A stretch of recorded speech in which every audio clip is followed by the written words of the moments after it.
मैंने Delhi high court में PIL file किया है और मांग किया है कि ये जो 2000 की नोट बदलने का कार्यक्रम शुरू हुआ है ये केवल बैंक के खाते में ही जमा किया जाए।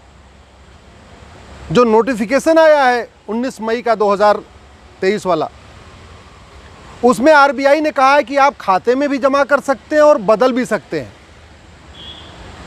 कल स्टेट बैंक का नोटिफिकेशन आया है, उसमें भी उन्होंने कहा है कि आप खाते में भी जमा कर सकते हैं और सीधे सीधे बदल सकते हैं। यानी आपको कोई कागज़ नहीं दिखाना है, कोई एंट्री नहीं होगी, आप सीधे सीधे पैसा ले जाइए काउंटर पे और बदल दीजिए। उसमें कोई पर डे की लिमिट नहीं है। कुछ लोगों को लगता है कि नहीं पर डे 20,000 रुपये बदलना, नहीं, एक बार में 20,000 रुपये। इसका मतलब ये हुआ कि अगर बैंक के अधिकारियों और कर्मचारियों से सांठगांठ हो जाए तो हर 2-2 मिनट पे आप 20-20 हज़ार रुपये बदलते रहिए, दिन भर में 10-20 लाख रुपए बदल लीजिए। कोई एंट्री नहीं करना, कोई डॉक्यूमेंट नहीं दिखाना, फिर पता कैसे चलेगा कि कौन सा काला धन है, कौन सा सफ़ेद धन है। RBI ने अपने नोटिफिकेशन में बोला कि पहले 6.25 लाख करोड़ 2000 की नोट सर्कुलेशन में थी, अभी 3.25 लाख करोड़ सर्कुलेशन में आ गई है। इसका मतलब 3 लाख करोड़ 2000 की नोट गायब हो चुकी है।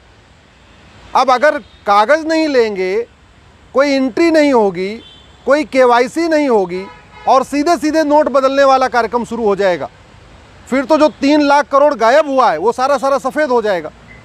इसलिए मैंने मांग किया है कोर्ट में कि तत्काल ये जो कैश एक्सचेंज प्रोग्राम शुरू हुआ है नोट बदली वाला, इसको रोका जाए।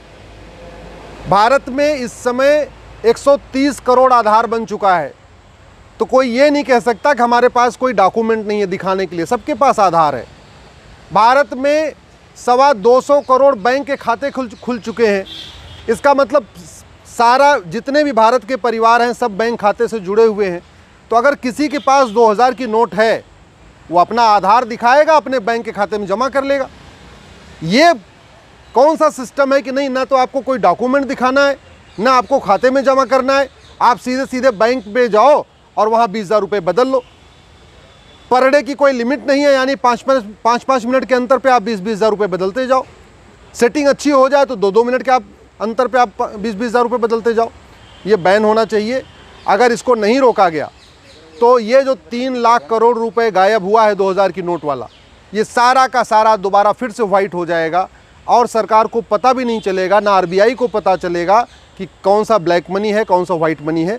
इसलिए मैंने मांग किया इस पर तत्काल रोक लगे। ये बात समझ में नहीं आ रहा है कि जब हमने पिछली बार देखा था, जब 2016 में, कि बैंक के कर्मचारियों और अधिकारियों ने 20% कमीशन लेके नोट बदली किया था, फिर सेम वही रूल इस बार क्यों दे दिया है? सेम वही फार्मूला क्यों कर दिया है? 30 करोड़ बैंक के, इस समय भारत में 30 करोड़ परिवार हैं, 130 करोड़ आधार है, यानी हर परिवार के पास 3-4 आधार है। 30 करोड़ भारत में परिवार रहते हैं और 225 करोड़ बैंक खाते हैं।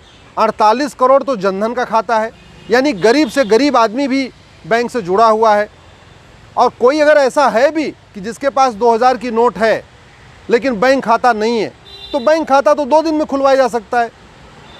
आखिर 30 सितंबर तक का टाइम मिला हुआ है ना। तो भाई अगर कोई ऐसा है भी कि जिसके पास 2000 की नोट है लेकिन उसके पास बैंक खाता नहीं है, तो ठीक है, वो आने वाले टाइम में खाता खुलवा लेगा, अपने खाते में जमा कर लेगा।